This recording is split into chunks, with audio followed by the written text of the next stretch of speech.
नमस्कार दोस्तों, स्वागत है आपका एक बार फिर से आपके अपने YouTube चैनल पर। आज मैं आप सभी लोग के सामने जितिया माई का सोहर गीत प्रस्तुत करने जा रही हूँ। उम्मीद है आपको ज़रूर अच्छा लगेगा। अगर आपको ये गाना जरा भी अच्छा लगे तो कमेंट करके ज़रूर बताइएगा। चैनल पर नए हैं तो चैनल को सब्सक्राइब करिएगा, गाने को लाइक करिएगा, शेयर करिएगा। महल में ठाढ़ी रानिया मात मनई मन सोचई, मनहि मन झंखई हो। मैया नहीं मोरे जन में हो रिलवा, भूखल कैसे रहबई, पूजन कैसे करबई हो। मैया नहीं मोरे जन में ललनमा, भूखल कैसे रहबई, पूजन कैसे करबई हो। सब सखी ललना लई पूजई, त ललना खेलामई, त होरिला खेलामई हो।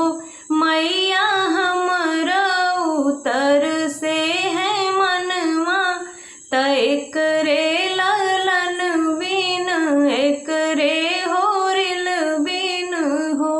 मैया हमर उतर से है मनवा, त एकरे ललन बिन एकरे होरिल बिन हो। बझिनी के सुनी के पुकार, त जितिया मैया अइलीनी, जितिया मैया अइलीनी हो। मैया पूछई मधुर बोली बोलई, कहऊ इच्छा अपन, कहऊ इच्छा अपन हो। मैया पूछई मधुर बोली बोलई, कहऊ इच्छा अपन, कहऊ इच्छा अपन हो।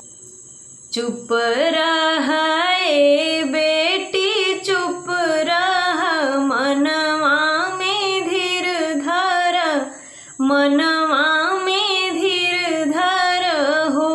बेटी तोहरे त होई है ललनमा, जिउतिया तूहू पूजी हऊ, जिउतिया तूहू पूजी हऊ हो। बेटी तोहरे त होई है ललनमा, जिउतिया तूहू पूजी हऊ, भूखल तूहू रही हऊ हो। जितिया के व्रत बड़ा पावन, त कथवा सुहावन, त कथवा सुहावन हो।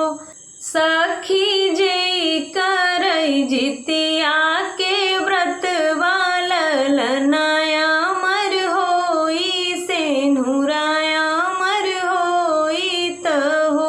सखिया जे करई जितिया के व्रत ललनाया मर होई, सेनुराया मर होई त हो।